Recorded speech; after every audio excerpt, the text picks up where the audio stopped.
as well. Understanding how they work, why they work, with whom they work. All of those things are so critical and important for you to know now. There is no better time. Waiting for the BRAC list to come out is far, far, far, far too late. Because you're going to miss something in your rush to gather information. Speaking from experience, that happened. Now is the time for you to begin the conversation and to say, okay, it is time for us to sit down and be real about what the potential is for us, good, bad, and ugly. You know, this thing about a SWOT analysis, you know, we throw that around as well, but it is an incredible value to do that, to understanding your market. Your market is not only the aerospace side. You have capacities in the energy area where the Heart of Georgia Energy Coalition is really pushing. Take advantage of that, understand and know. But it's time to do that now. You can't wait. And I may sound like some trumpeter here, but again, I'm speaking from true experience. What we're doing up in my neck of the woods is investigating what activities are out there that we may be able to entice to come to us. And I'm just going to be very frank. You have to do that as well, because I guarantee you other states are doing it.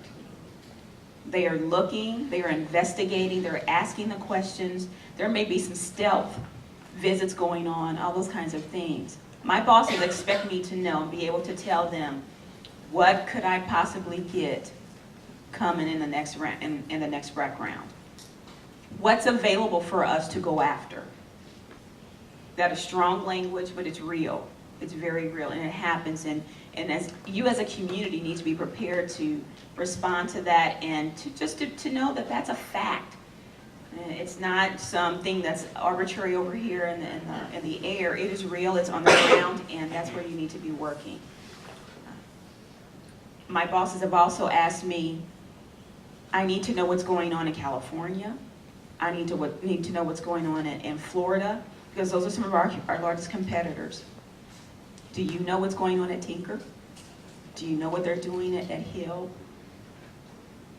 If you don't, you're at a disadvantage as well. So there is a lot of intel to gather. My brain, I'm telling you, my staff went after I hired them, and I would deposit all this information to them. They asked me, how in the world are you walking around? You're going to blow up with all this information that you're holding inside. Critical and valuable information that I could not afford not to have. And how big is your staff? I had my deputy, economic development manager, and then three workforce development staff, and then I had an assistant. And we worked hard every single day. Every single day. And if you're willing to share, what kind of annual budget do you have to operate? My budget, let's see. We receive federal funds from the Department of Labor for my workforce staff, and that was, and for the activities that we did with the workforce, $5 million or so. And then from the economic development side, we received monies from the Department of Defense, specifically the Office of Economic Adjustment, and that was $1 million plus. So I had $6 million annual budget or so to work with, and again, it paid for the staff, but importantly, the services that we supported and provided to the affected workforce, and that's a different conversation altogether. That's some of the work that we did, but it was effective, and again, we hit the ground running. And we did a lot of things under the guise of those funds. Thankfully, they were available to us. And we leveraged as much as we could with our partners. Again, making the relationships work, and they did. And because we were located where we were, DoD agencies actually were all around us, and they would call us into their offices to say, we need help. That didn't happen. That's an anomaly in and of itself for a DoD agency to reach out like that. But again, it's because we built the relationships and rapport, and they recognize the value. And I know I keep saying that, and I'm being repetitive, and I'm doing that on purpose, actually, because it's a demonstration of that made a difference in our community. And without that collaboration, without that partnering, and without understanding and knowing what those agencies did, we would not have been able to do that. So I can't stress that enough. Mr. Coyle, your comments on, goes back to that original question about, as we look to the future, 3 industrial complexes in the Air Force, what that might look like in terms of a threat as well as the joint part of the conversation. Yes, thank you. I've been getting the impression from talking with friends and colleagues, they've been getting the same impression. Don't know if this is correct, but it's the impression that we've been getting, is that the Air Force is feeling the pinch more than the other military departments. The Air Force is feeling the pressure, the budget pressures strongly, and because of that, pretty positive about a BRAC. The Army is sort of saluting and saying to the Secretary, Mr. Secretary, if you want to have a BRAC, we'll cooperate. The Navy is sort of saying, well, we're already right-sized. So if you have a BRAC and you want us to make some proposals, we can do that, but we probably won't have much to propose. So the services are going into this BRAC, if there's going to be one, with different kind of whatever the right word is, different kind of aura than in past BRACs. And I was very interested in General Hill's comments about jointness, because when the emphasis, as I think it's going to be this time, is on cost savings, cost savings, cost savings, I think that kind of discourages jointness. Even if Secretary Rumsfeld would be brought back, you know, and given another chance at jointness, it's harder to think about jointness when, you know, the pressure is down, down, down. So I think as far as Warner Robins is concerned, that puts the onus on you to do more thinking than you might otherwise outside the box. What else could we do here? What are our strengths and weaknesses? What kind of missions could we accommodate here? Because it may be that the Air Force itself will be so focused on saving money, that they really don't think outside the box. And that's where, and we saw this in the last BRAC, local communities and the military installations within them can come up with some great ideas. And so I think this is an opportunity for that. Thank you, sir. One of the questions as I talk to audiences around Middle Georgia is a perception that location matters. And the thought that an East Coast versus a West Coast versus something centralized in the United States. From our 2 commissioners, any thoughts on, in terms of location, of whether or not that matters, or there's other geographical factors that you think may play a bigger role? Well, just to start with, I might say, you know, the old saying in real estate is location, location, location. In the previous BRACs, the watchword has been military value, military value, military value. And how the Air Force or the other military departments arrive at that military value is very important. But I think that really you have to think about what your strengths and weaknesses are. We've been using this phrase SWOT, you know, strengths, weaknesses, opportunities, and threats. And Virginia has begun a process of evaluating their basis from that point of view. Florida started first. Whether or not Georgia wants to do something like that is for you people to decide, but generally the strengths and weaknesses tend, not entirely, but tend to be driven by internal factors, things that you can control within inside your base or your community. Not entirely, but generally. The opportunities and threats tend to be driven more by things that are outside the base or outside the community, maybe the Air Force writ large, or the federal government writ large, or what's going on in the world.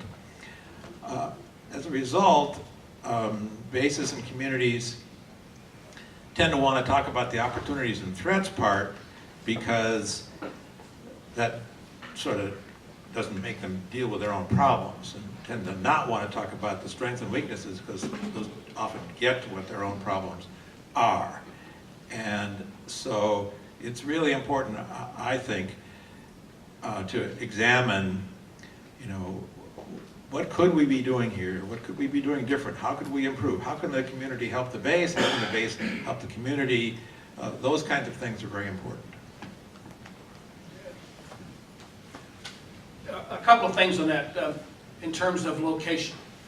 I think it matters little to the services where something is location-wise inside the United States, minus the thought of political support on the Hill. That is one of the reasons why Georgia has been, for so long, been so fortunate, and it's because of a guy named Sam Nunn. Nobody touched Sam Nunn's stuff. You don't have that now. Period. Nobody touched stuff in Hawaii because of Senator Noy. They don't have that now. Nobody touched stuff in Alaska for the same reason. They don't have that now. So locale in that regard I don't think matters. Where locale matters, and it is a way for you to demonstrate that if you're on the list. There were lots of things that happened in 2005 where we said, the department said, we're going to close X base or the facilities or whatever is happening at X and move it to Y. And the people that are doing it on X, those trained people who know what they're doing at Warner Robins, those, especially those civilians, they'll be happy to move from Macon and Warner Robins to Abilene, Texas. They'll be happy to make that move, even though they were born and raised here. They'll be happy to pick up and go. They said the same thing about people at FORSCOM headquarters in Atlanta when it moved to BRAC. The department, or the recommendation believed, and the department believed that about 70% would move to Fort Bragg. I think the number is about 10 to 15%. Everybody else either retired or quit. They weren't moving to Fort Bragg. So the locale plays in that, and if it comes, push comes to shove, and they toss that thing at you, you have a ready argument against it. Because the reality is, people, civilians, do not pick up and move. Long distances, they have roots. You know, somebody born and raised in the state of Georgia does not want to go live in New York City. It isn't going to happen.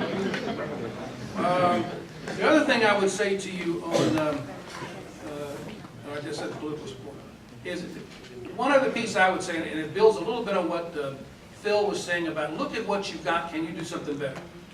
I would also have, very quietly,